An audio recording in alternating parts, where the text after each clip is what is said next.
Matt Whitaker, former U.S. Acting Attorney General. This is such a great conversation about America, our future, what's going to save our republic. We have a great football player. Matt Whitaker is here. Matt. They tried to bury me. They didn't realize I was a seed. It's a touchdown, Whitaker. Former Acting U.S. Attorney General. Under President Trump. I'm going to be an unwavering supporter of law enforcement.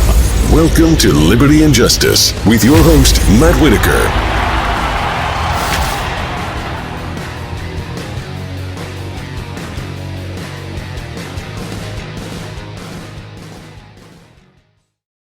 Hey, welcome back. I'm Matt Whitaker. We're here live at CPAC. I'm joined by Ryan Walters, who is the supervisor, the statewide supervisor of schools, education. Yes, sir. Which is schools. Yep. A lot of issues. A lot of people here at CPAC are concerned about our educational system and what's happening to our kids. You're in the front line of that. My home state, we were just talking before we went live here about the state of Iowa just passed a very broad-based school choice program. Many other states are looking at that. Legislatures are in session right now, grinding through that. I'm sure it's an issue you know about. Tell me, in these school choice plans, and I know you don't have it yet, and we'll talk about what you're doing currently in Oklahoma, but talk about what other states have done in school choice.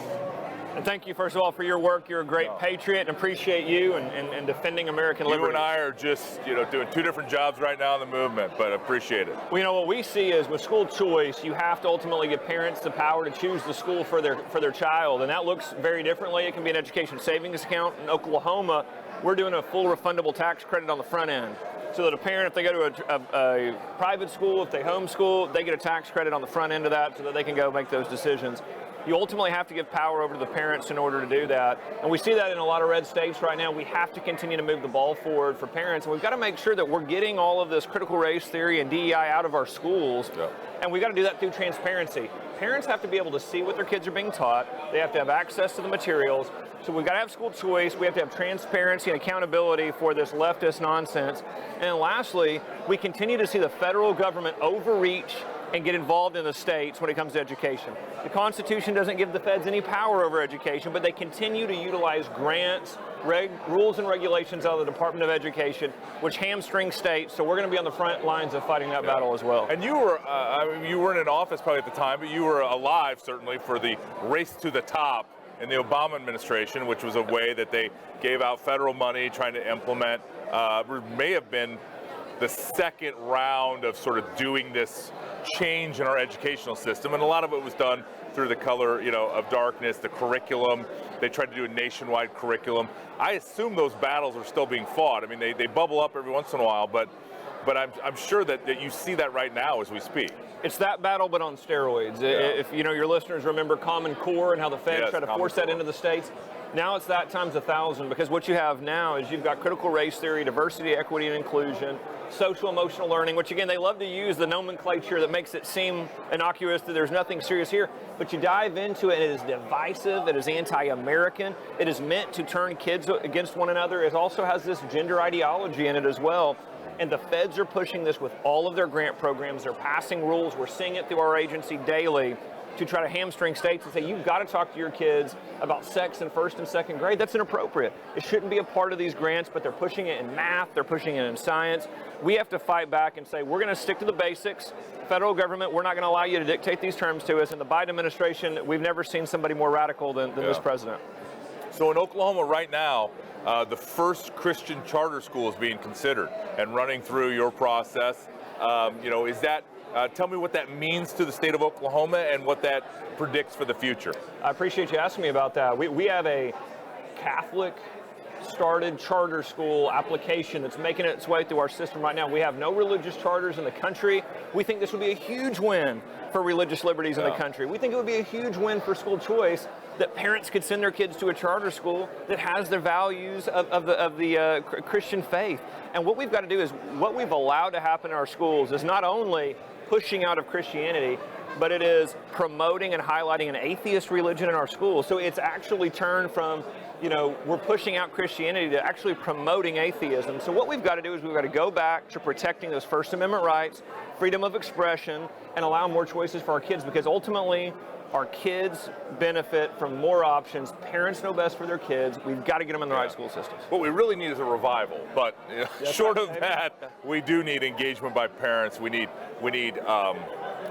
really virtue to be taught. All of the really human history has led us to this point, and for some reason we're rejecting all the things that did work, all the things that developed good citizens, good workers, and good people that like participated in their community, and we're pushing it out to these people that have microaggression and get offended at every turn, right? That's right. And one of the best Secretary of Educations we ever had nationally was William Bennett.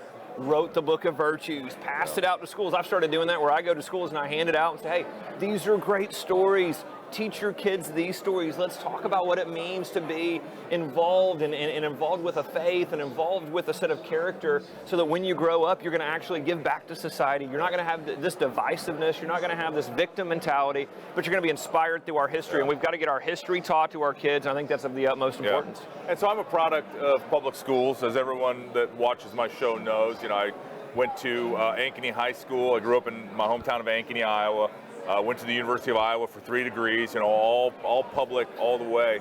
And I just, I think you probably have similar places in Oklahoma to my hometown, suburban America, very ideal, like, Lake Wobegon almost, where everybody was above average. But, is the same opportunity, 20, 30 years later, are the same opportunities available, or are kids falling behind? Are they, because of all these radical social agenda that's trying to be inculcated into children, are children having the same opportunity to just learn the fundamentals of education? No, they're not. This woke culture, not only does it preach a victim mentality, it sets low expectations on our kids. I'm a public school teacher. That's my background. Kids will rise to the level of expectations you put on them. And what we've allowed this woke culture to do is to say, listen, let's give everybody a participation trophy. Let's not hurt Johnny's feelings. Well, you know what is really going to hurt Johnny's self-esteem? If Johnny can't read. If Johnny doesn't know things and know basic facts that allow him to build upon that to get a good career. And so we've got to move back. We've got to make sure we control our education institutions and give the power to the parents, not the far left teachers unions, not the government. I had a board meeting a couple of weeks ago, and they were sending me standards that were written by some leftists that had, computer science standards that wanted to emphasize diversity, equity, and inclusion and breakdown. And I go, guys, I want our young people to know how to do computer science so they can get a great job, not be social justice warriors. That's got to be the focus. Get back to the basics. Make sure that our young people have high expectations on them, and they'll achieve great things. We've got the greatest citizens in the world, and we've got to make sure that we're empowering their kids. And I know, you made it as a teacher, I'm sure, a massive difference in kids' lives. I know the teachers, when I was growing up, and the coaches, quite frankly, that had a dramatic impact positively in my life and set me on a path for success. Obviously, I had to find that success on my own terms and with a lot of hard work, but I think through how important the teachers in our schools are, and the ones that just try to get the most out of every student wherever they might find them. And unfortunately, with Washington, D.C., over the top, trying to push through this social agenda, and now, kids are having to deal in some states, with transgender being introduced at a very young level. It's got to be massively distracting. Parents are now having to really insert themselves into their children's curriculum and education because for fear that this might happen, because it is happening in places.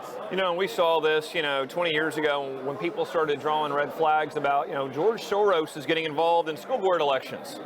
Well, why? Well, now you're starting to see, after a couple of decades of that, if we have far leftists that are pushing an ideology on our kids. We have vendors that are pushing books that are grossly inappropriate, it's pornography, into our schools, and they want our young people, they want first graders to talk about whether they're transgender, whether they're a boy or a girl. Well, that's outrageous. And you know what? And I'm going to tell you, I hear from teachers every day, they're stuck in the middle of this as well. I get teachers that email me every day going, I signed up to teach math. Not talk about whether you're transgender or different sex acts with a kid that's grossly inappropriate. We don't want to do this, but we're caught in the middle. You have woke administrators, You've got a push from the teachers union, and you've got these far left groups that are headed up by George Soros that continue to push this. But you know what? When you talk to parents, it's clear. They want their kids to be empowered through knowledge, through a true American history, reading and science and math.